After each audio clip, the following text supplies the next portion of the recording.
നഗരത്തെ സുന്ദരമാക്കാൻ കൈമേയ് മറന്നുള്ള പ്രവർത്തനത്തിലാണ് തിരുവനന്തപുരം നഗരസഭ.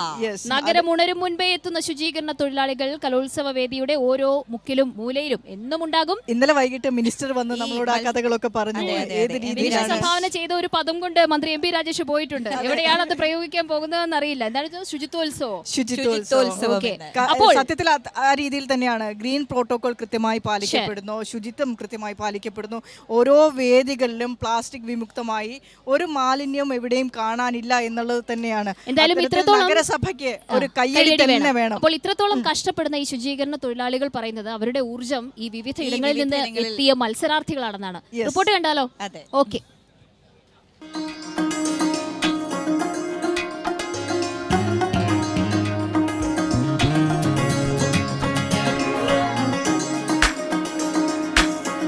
ചലക്കുടി ചന്തയ്ക്ക് പോകുമ്പോൾ ചന്ദനച്ചൊപ്പുള്ള മികാരി പെണ്ണിനെ കണ്ടേ ചെമ്പല്ലിക്കാരി മീറ്റി മീനേ പെണ്ണിന്റെ കൊട്ടയിൽ നെയ്യുള്ള പിഴക്കിട മീനാണേ. കലോത്സവമായിട്ട് ബന്ധപ്പെട്ട് ഞങ്ങൾ 6 മണിക്ക് ഇവിടെ എത്താറുണ്ട്. ഇവിടെ വന്നപ്പോൾ നമുക്ക് കുറേ കൂടെ ആവേശമായി. അപ്പോൾ ഇവിടെ ഈ കുട്ടികളെ കണ്ട് നമുക്ക് അവർക്ക് ഇപ്പോൾ ഇലയൊക്കെ ഇവിടെ നമ്മൾ എത്ര മണി വരെ നമുക്കും ജോലി ചെയ്യാൻ തയ്യാറാണ്. കാരണം വെച്ചാൽ ഇതൊരു രസമാണ്. നമുക്കിവിടെ ഒന്ന് ജോലി ചെയ്യാനൊക്കെ. കാരണം ഇഷ്ടമുള്ള ആൾ വരുന്നുണ്ട്. നമുക്ക് അവരുമായിട്ടൊക്കെ വന്ന് ഇതേപോലെ ചില ദൂരെ നിന്നൊക്കെ വന്നവരുണ്ട്. എറണാകുളം അല്ലെ ആലപ്പുഴ കോഴിക്കോട് നിന്ന് വന്നവരാണ്. ഞങ്ങളുമായിട്ടൊക്കെ നമ്മളെ ഭക്ഷണം കൊള്ളാമെന്നും അവരഭിപ്രായം. നമ്മളെ ഭക്ഷണം നല്ല ഭക്ഷണം നമ്മൾ കൊടുത്തത് നല്ല ഭക്ഷണം കൊള്ളാമെന്നും നിങ്ങളൊക്കെ നല്ല ജോലിക്കാരാണെന്നൊക്കെ പറഞ്ഞ് നമുക്ക് കയ്യിൽ നിന്ന് ഞങ്ങളെ ഫോട്ടോ എടുത്തിട്ട് പോയവരാണ്.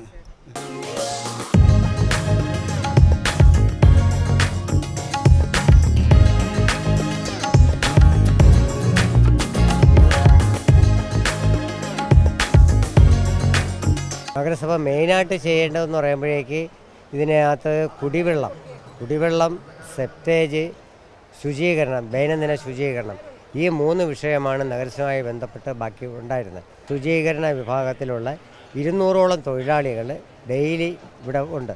ഒറ്റക്കെട്ടായിട്ട് നമ്മുടെ താഴെ തട്ടിലുള്ള നഗരസഭയുടെ ശുചീകരണ തൊഴിലാളികളടക്കം ആരാധ്യേയ മേയർ വരെയുള്ള ഇത്രയും പേരുടെയും കഠിന പരിശ്രമമാണ് ഈ രീതിക്കുള്ള നമുക്ക് കുടിവെള്ളമായാലും ഈ ടോയ്ലറ്റ് സംവിധാനങ്ങളായാലും ഈ നിറയുന്നത് അപ്പോഴപ്പോഴും നീക്കം ചെയ്യുന്ന പ്രവൃത്തിയായാലും ഇവിടെ നിന്ന് മലിനജലം പമ്പ് ചെയ്ത് കൊണ്ടുപോകുന്നതായാലും ഇവിടെ പരിപാലിക്കുന്ന രീതിയിലായാലും ഇത്രയും വിപുലമായി ചെയ്യാനുള്ള ഒരു തയ്യാറെടുപ്പ് നഗരസഭ ചെയ്തിട്ടുള്ളതാണ്.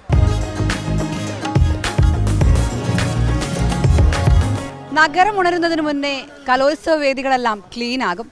രാവിലെ മുതൽ രാത്രി വരെ കൈമേയ് മറന്ന് പ്രവർത്തിക്കുന്ന കുറേ മനുഷ്യരാണ് ഇതിനു മുന്നിൽ. ക്യാമറമാൻ അയ്യപ്പദേവനോടൊപ്പം അർച്ചന വിനോദ്, കൈരളി ന്യൂസ്, തിരുവനന്തപുരം.